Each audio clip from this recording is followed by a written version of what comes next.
Hello everyone शांति पाठशाला को मु आपण मानंकु स्वागत जनाउछि। आजिकार एक नूतन भिडियो रे आमे आलोचना करिबा परिवेश प्रदूषण विषय वस्तु को नै एक सुंदर रचना। चलंतु भिडियोटी को आरंभ करिबा। मनुष्य तार चारि पाखरे ऊर्ध्वरे ओ तले जहा देखे ताहाकू परिवेश कहंती। अनंत अंतरिक्ष, असीम प्रकृति, सागर, शोभामयी पृथ्वीर विचित्र विकास मध्यरे आमर परिवेश समाहित। मनुष्य पृथ्वीर श्रेष्ठ जीव हेले मध्य ईश्वरीय सृष्टि रे अन्य प्राणीगण आदौ अबांतर नुहंती। सृष्टिर विचित्र श्रृंखलारे एमाने आबद्ध ओ मानवर प्राण धारण पाई इतर प्राणी मानंकर अवस्थिति अपरिहार्य।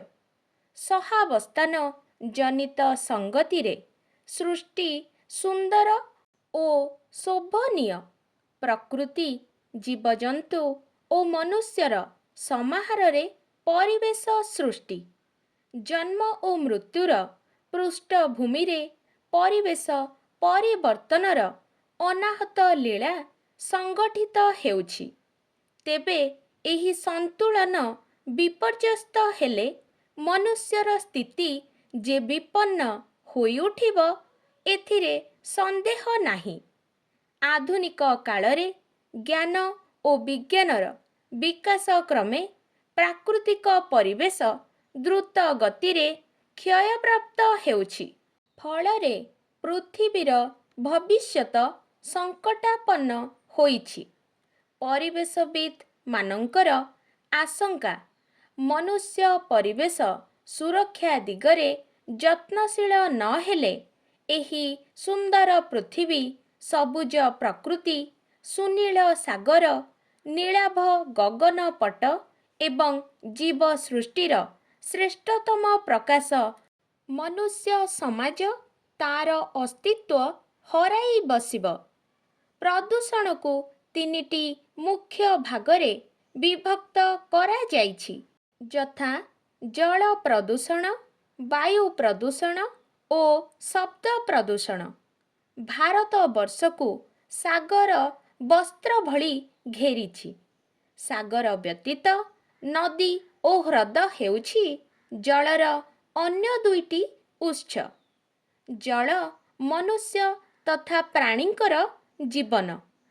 जलर शुद्धता उपरे संसारर स्वास्थ्य निर्भर। भारत एक नदी प्रधान देश।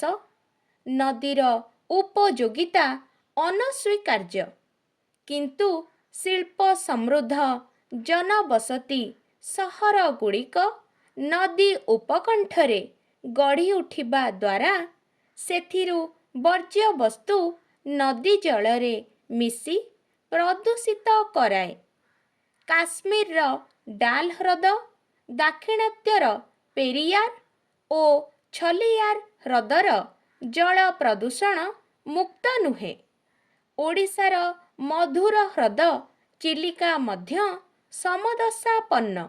वायु मनुष्य पाई एक अत्यावश्यक उपादान। वायु प्रदूषित हेबा फलरे मनुष्यर जीवन यात्रा गभीर भावरे प्रभावित हुए।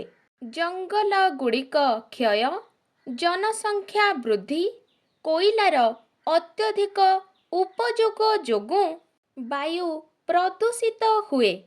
अत्यधिक दहन हेतु वायुमंडलरु अम्लजान क्रमशः क्षय होई अंगारकाम्लर वृद्धि हेउछि।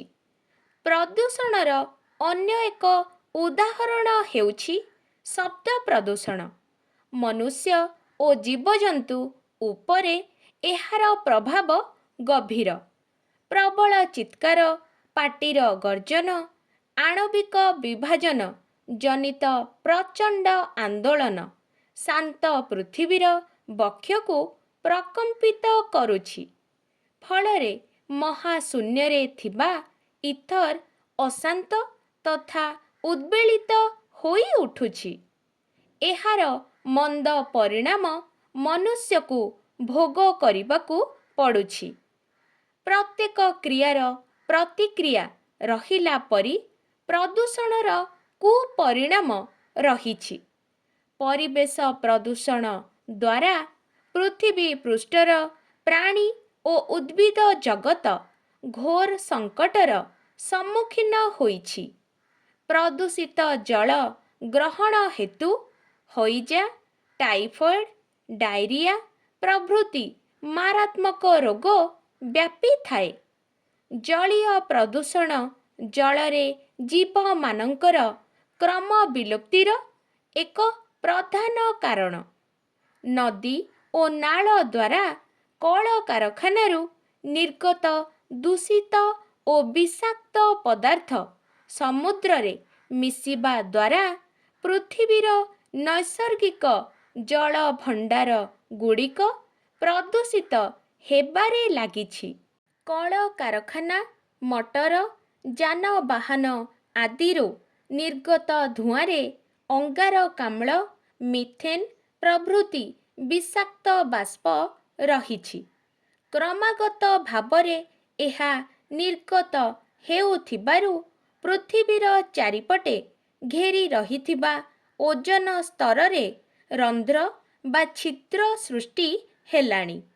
ଏହି ଛିଦ୍ରପଟେ ସୂର୍ଯ୍ୟ କିରଣରେ ଥିବା ଅତିବାଇଗଣୀ ରଶ୍ମି ପୃଥିବୀରେ ପଡ଼ୁଥିବା ହେତୁ ଜୀବଜଗତ କ୍ଷତିଗ୍ରସ୍ତ ହେଉଛି। ଚର୍ମରୋଗ ଓ କର୍କଟ ରୋଗ ବ୍ୟାପିବାରେ ଏହା ଏକ ମୁଖ୍ୟ କାରଣ ଅଟେ। ପରିମଣ୍ଡଳ ପ୍ରଦୂଷିତ ହେବା ଦ୍ୱାରା ଆକାଶରୁ ଅମ୍ଳ ବର୍ଷା ହୁଏ। କଳକାରଖାନା, ଯାନବାହନ ଏବଂ ତାପଜ ବିଦ୍ୟୁତ୍ କେନ୍ଦ୍ରରୁ ନିର୍ଗତ ବିଷାକ୍ତ ବାଷ୍ପରେ ନାଇଟ୍ରୋଜେନ୍ ଅକ୍ସାଇଡ୍ ଓ ସଲଫର୍ ଡାଇଅକ୍ସାଇଡ୍ ପ୍ରଚୁର ପରିମାଣରେ ଥାଏ। ସୂର୍ଯ୍ୟଙ୍କର କିରଣ ସହଯୋଗରେ ଏହା ନାଇଟ୍ରିକ୍ ଏସିଡ୍ ଓ ସଲଫ୍ୟୁରିକ୍ ଏସିଡ୍ରେ ପରିଣତ ହୋଇ କାକର ସହିତ ମିଶି ପୃଥିବୀକୁ ଫେରି ଆସେ। ଏହାକୁ ଅମ୍ଳବର୍ଷା କୁହାଯାଏ। ଶବ୍ଦ ପ୍ରଦୂଷଣ ଦ୍ୱାରା ମନୁଷ୍ୟର ଶ୍ରବଣେନ୍ଦ୍ରିୟ ଗୁରୁତର ଭାବେ ଆଘାତପ୍ରାପ୍ତ ହୋଇଥାଏ। ରକ୍ତଚାପ, ହୃଦ୍ରୋଗ, କର୍କଟ ରୋଗ ଇତ୍ୟାଦି ଦୁରାରୋଗ ବ୍ୟାଧି ଶବ୍ଦ ପ୍ରଦୂଷଣ ଜନିତ। ଜନସଚେତନତା ବୃଦ୍ଧି ପରିବେଶ ପ୍ରଦୂଷଣରୁ ମୁକ୍ତି ପାଇବା ପାଇଁ ଏକ ପ୍ରକୃଷ୍ଟ ପନ୍ଥା।